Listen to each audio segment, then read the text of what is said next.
Hi hello నమస్తే నేను మీ పావని. అందరూ ఎలా ఉన్నారు? హోప్ అందరూ బాగున్నారు, సేఫ్ గా ఉన్నారని అనుకుంటున్నాను.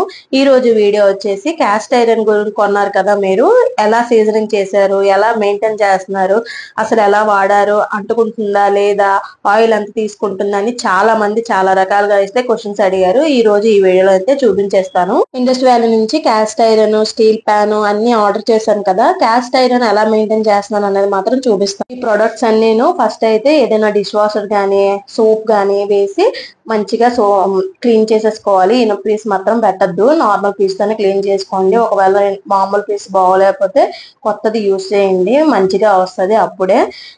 ఇండస్ వ్యాలీ నుంచి కుక్వేర్ తీసుకున్నాను, ఆ వీడియో ఎవరికైనా చూడకపోతే వెళ్ళి చూసేయండి. ఇదైతే గట్టిగా రుద్ది తోముతూ ఉండాలన్నమాట, మంచిగా వాష్ చేసేసుకోవాలి నీట్ గా కడుక్కుంటూ. అయితే నేను 3 ఐటమ్స్ అయితే తీసుకున్నానండి. 3 ఐటమ్స్ కూడా ఇప్పుడే చూపించేస్తున్నాను, మళ్ళీ ల్యాగ్ ఎందుకు, వేరే వీడియో ఎందుకు అన్నట్టు నేనైతే ఈ వీడియోలోనే మొత్తం 3 ఎలా సీజనింగ్ చేసుకున్నాను, ఎలా క్లీన్ చేసుకున్నాను, ఇప్పుడు ఎలా మెయింటైన్ చేసుకుంటున్నాను అన్నది కూడా నేను చూపిస్తున్నాను. ముందైతే మొత్తం చెప్పాను కదా, డిష్ వాషర్ గానీ సోప్ గానీ, రోజు మనం తోముకునే సోప్ గానీ ఏదైనా దేంతోనైనా తోమేసుకోవాలి. ఇనుప పీస్ మాత్రం అస్సలు పెట్టద్దు, అస్సలు మంచిది కాదు. క్యాస్ట్ ఐరన్ కి పెట్టడం గానీ ఐరన్ ప్యాన్ లకు పెట్టడం అసలు మంచిది కాదు. ఇనుప పీసు చూసుకొని జాగ్రత్తగా నార్మల్ పీస్ తోనే తోమేసుకోండి. మంచిగా 3 వాష్ చేసేసుకోండి. నేనైతే 3 వాష్ చేసేసుకొని అన్ని ఒక దగ్గర పెట్టుకొని ఫస్ట్ అయితే ఒక్కొక్కటిగా చేసుకుందాం అనుకున్నా కానీ వీడియో కోసమనే నేను 3 ఒక్కసారి సీజనింగ్ చేసేసానండి. మొత్తం 3 క్లీన్ అయిపోయాక అసలు తడి లేని క్లాత్ తో మొత్తం నీట్ గా తుడిచేసుకోండి. వెంటనే ఆరాక తుడుచుకుందాం అంటే తుప్పు వచ్చే ఛాన్సెస్ ఎక్కువ ఉంటాయి అన్నమాట. అందుకని నార్మల్ అసలు తడి లేని క్లాత్ తో, మంచి క్లాత్ తో మొత్తం నీట్ గా తుడిచేసుకోండి. నేను 3 తుడిచేసుకొని ఒక సైడ్ ని పెట్టేసుకొని ఫస్ట్ మనం ఏదైనా ఆయిల్ ఆర్ కుకింగ్ ఆయిల్ గానీ కోకోనట్ ఆయిల్ గానీ ఏ ఆయిల్ తోనైనా క్లీన్ చేసేసుకోవడమే. ఆయిల్ కంపల్సరీ అండి.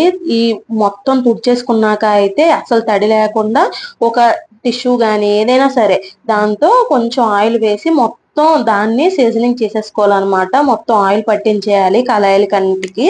కళాయి, ఇంకోటి ఫ్రై పాన్ లాంటిది, ఇంకోటి ఈ తవ్వ అంటారు కదా, అది తీసుకున్నాను అనమాట. మూడిట్లకి నేనైతే ఎక్కువ ఆయిలే పట్టించాలండి. ఇది ఎంత ఎక్కువ ఆయిల్ పట్టిస్తే అంత సీజనింగ్ అయ్యి మనకి కుకింగ్ అన్నది అంత హెల్దీగా ప్లస్ పర్ఫెక్ట్ గా కూడా వస్తుంది అనమాట.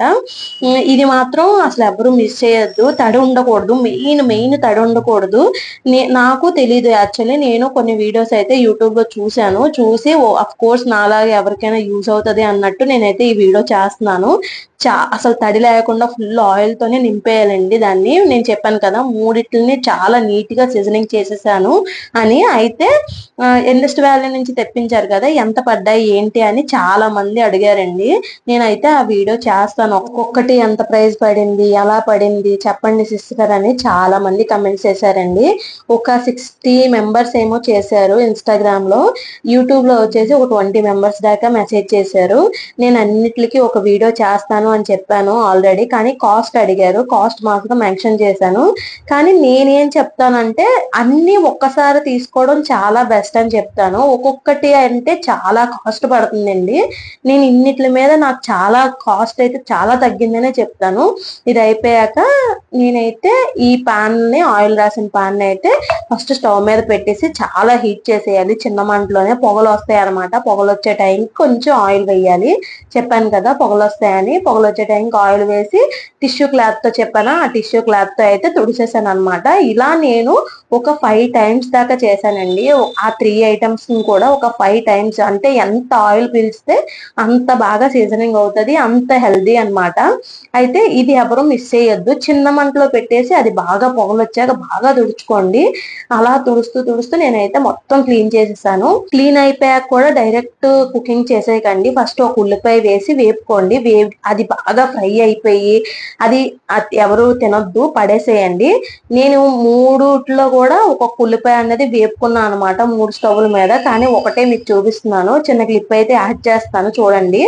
ఇలా ఈ ఉల్లిపాయ అయితే మొత్తం పడేయాలన్నమాట. ఇంకా కొంచెం ఆయిల్ వేసి మొత్తం టిష్యూతో తుడిసేసుకున్న తర్వాత నేనైతే కుకింగ్ ప్రాసెస్ అయితే చేసేసుకున్నానండి.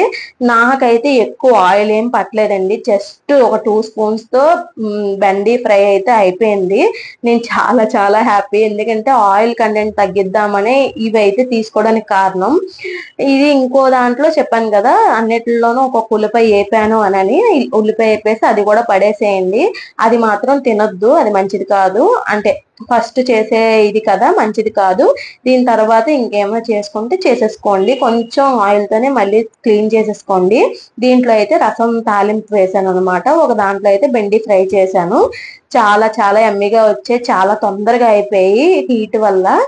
ఈ వీడియో మీకు ఎవరికైనా నచ్చితే please do like, share and subscribe to Pavani official channel. ఇంకేమైనా వీడియోస్ కావాలి అంటే నన్ను ఖచ్చితంగా నా కమెంట్ సెక్షన్ లో అయితే అడగండి, నేనైతే ఖచ్చితంగా చేస్తాను. ఇండస్ట్రీ వ్యాలీ నుంచి తీసుకున్నవి ప్రతిదీ ఒక షార్ట్ అయితే పెట్టండి అని అడుగుతున్నారు. ఖచ్చితంగా అండి, నాకు కుదరట్లేదు, కుదిరిన ప్రతిసారి చేస్తాను.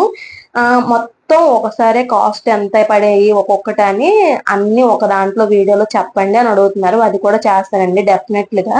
మీరు అడిగినవన్నీ వీడియోస్ అయితే అప్లోడ్ చేస్తాను, కానీ కొంచెం టైం పడుతుంది. ఈ వీడియో మీకు ఎవరికైనా నచ్చినట్లయితే please do like, share and subscribe to Pavani official channel. ఇంతే ఈ వీడియోకి, ఉంటా, బాయ్ బాయ్.